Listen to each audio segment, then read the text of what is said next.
ایک سلطان یحییٰ نام کا بادشاہ گزرا ہے، عرب کے کچھ حصوں کا حکمران تھا، تو اس کو بڑا شوق تھا لوگوں کو بانٹنے کا۔ دو قسم کے لوگ ہوتے ہیں نا، کچھ کو جمع کرنے کا شوق ہوتا ہے، کچھ کو شوق ہوتا ہے کوئی روٹی کھا لے۔ حضرت ابراہیم علیہ السلام بغیر مہمان کے کھانا، کچھ ایسے بھی ہوتے ہیں جن کے گھر بندہ چلا جائے تو پتیلی پہ ڈھکنا دے لیتے ہیں۔ اپنا اپنا فرق ہے نا جی، ہر آدمی کا اپنا اپنا ذوق ہے، منت کرتے ہیں کسی کی۔ مجھے بڑی بات پسند ہے شیخ سعدی کی، قرضے لے لے کے مہمان نوازی کرتے تھے۔ ایک دن سارے مقروض اکٹھے ہو گئے، کہنے لگے بابے پیسے دے۔ بابا جی کہتے ہیں وہ پیسے مانگ رہے ہیں، مجھے ٹینشن ہے کہ انہوں نے کھوایا کچھ نہیں، مجھے پریشانی لگی ہے۔ ایک بچہ کوئی چیز بیچ رہا تھا، وہ کھیل مرونڈا نہیں بیچتے بچے، وہ بیچ رہا تھا تو آ گیا، کہنے لگا لینی ہے؟ تو بابا جی کہنے لگے میرے مہمانوں کو کھلا دے ساری۔ بچہ بھی راضی ہو گیا کہ سارا اکٹھا ہی گاہک مل گیا ہے، تو سارا جب کھلا دیا کہنے لگا پیسے؟ تو شیخ سعدی فرمانے لگے تو بھی بیٹھ جا، یہ سارے پیسے لینے آئے ہوئے ہیں، بیٹھ جا، ان کے پیسے انہیں ملیں گے تو تجھے بھی۔ تو بچہ رو پڑا، رویا، کہنے لگا میں تو یتیم ہوں، 4 بہنیں چھوڑ کے آیا، اماں کی دوائی بھی لے کے جانی، مجھے تو پیسے چاہیے۔ بچہ رویا تو شیخ سعدی کا ایک مرید آیا، اس نے لا کے نظر پیش کی، کہا حضور یہ نذرانہ ہے، 400 دینار لایا۔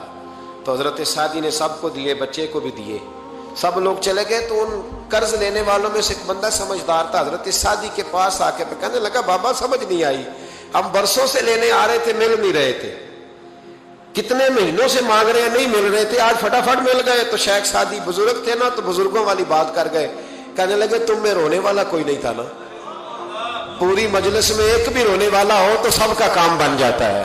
رونے والا عاشق دا کم رونا توڑا، اے بنا رویو نہیں منظوری، بنا رویو نہیں منظوری تے بنا رویو نہیں منظوری، عاشق سدا ہی روندا رہندا، پاویں وصل ہوئے تے پاواں دوری کا۔ رونے والا ایک آ گیا ہے تو سب کا کام بن گیا ہے۔ تو کچھ لوگوں کو شوق ہوتا، بادشاہ کو، سلطان یحییٰ عرب کے کچھ حصوں کا بادشاہ تھا، شوق بڑا تھا لوگوں کو کھلانے پلانے کا، بڑا شوقین تھا، بڑا بانٹتا تھا، اور کئی دفعہ معاذ اللہ اس پر فخر بھی کرتا تھا جو نہیں کر، تکبر سے بھی کہتا تھا بڑی جائیدادیں آؤ جس نے لینا ہے، تکبر بھی کرتا تھا معاذ اللہ جو نہیں کرنا چاہیے تھا۔ ایک دن جامع مسجد کے باہر کھڑے ہو کے نا بانٹنے لگا، کوئی فقیر آیا تو ایک مٹھی بھر کے اشرفیاں دے دی، کسی کو سونا دے دیا، کسی کو چاندی دے دی۔ ایک درویش بابا جی کونے میں بیٹھے ہوئے، اسی کسی دے کچھ بھی نہیں لگ دے، کوئی ضرورت نہیں، کونے میں بیٹھے۔ آپ یقین کریں، آپ تھوڑا سا رخ ادھر کریں، دنیا پیچھے پیچھے ہو جاتی ہے۔ اگر آپ پیچھے بھاگیں گے تو آگے دوڑ کے بھاگیں گے، یہ مزاج ہے قوم کا۔ کسی کا حال پوچھ لیں وہ بگڑ جاتا ہے، کہتا ہے مجھ سے کوئی کام ہوگا تبھی تو پوچھا ہے، اور آپ چپ کر جائیں، خاموش ہو جائیں، یہ بھی بڑی مصیبت ہے کہ پیار کر لیں تو اس کا بھی نقصان دیکھنے میں آتا ہے۔ کہتے ہیں پتہ نہیں میرے اندر کیا لالچ ہے، کیا خوبی ہے جس وجہ سے مجھ سے اتنی محبت ہو رہی ہے۔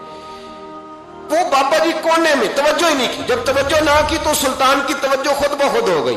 سلطان یحییٰ کہنے لگے بابا کوئی قابل توجہ آدمی ہے، سب لوگ لائنوں میں لگے ہوئے بھاگ رہے ہیں، بادشاہ آیا ہے، یہاں تو شادی پہ کھانا کھل جائے تو بڑے بڑے امیروں کا پتہ چل جاتا ہے کہ بننے کیا لگا ہے۔ کہتے پتہ نہیں دوبارہ چھوٹے گوشت کی ٹرے آئے گی کہ نہیں آئے گی، اور اتنا سارا رکھ لیتے ہیں کہ المان والحفیظ، بڑے بڑے امیروں کے پول کھل جاتے ہیں، پتہ چلتا ہے کتنے تگڑے امیر ہیں۔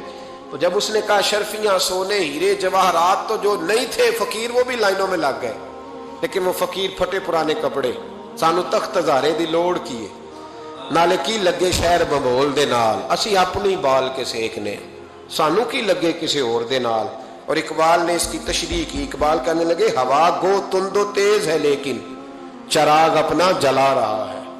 ہوا گو تند و تیز ہے، تیز ہوا میں چراغ نہیں جلتے، ہوا گو تند و تیز ہے لیکن چراغ اپنا جلا رہا ہے۔ وہ مرد درویش حق نے جس کو عطا کیے ہیں انداز خوش روانہ، فرماتے ہیں جسے اللہ نے بے نیازی دے دی، لالچ سے دور کر لیا، وہ کسی کی پرواہ، وہ اپنا چراغ جلاتا ہے، اپنی مٹی پہ چلنے کا سلیقہ سیکھو، سنگ مرمر پہ چلو گے تو پھسل جاؤ گے۔ وہ بابا بیٹھا ہے تو بادشاہ کہنے لگا اسے بھی بلاؤ، بابے کو بلایا، کہنے لگا تجھے کچھ نہیں چاہیے؟ بابا کہنے لگا چاہیے تو بڑا کچھ، پر تجھ سے نہیں چاہیے۔ کہا کس سے چاہیے؟ فرمایا اس سے چاہیے جو دے کے حساب نہیں پوچھتا، بغیر حساب دیتا ہے، اس سے چاہیے۔ کہنے لگا نہیں، دروازہ کھلا ہے، تو بھی لے لے۔ بابا کہنے لگا میں لے تو لوں پر تو دے کچھ نہیں نہ سکتا،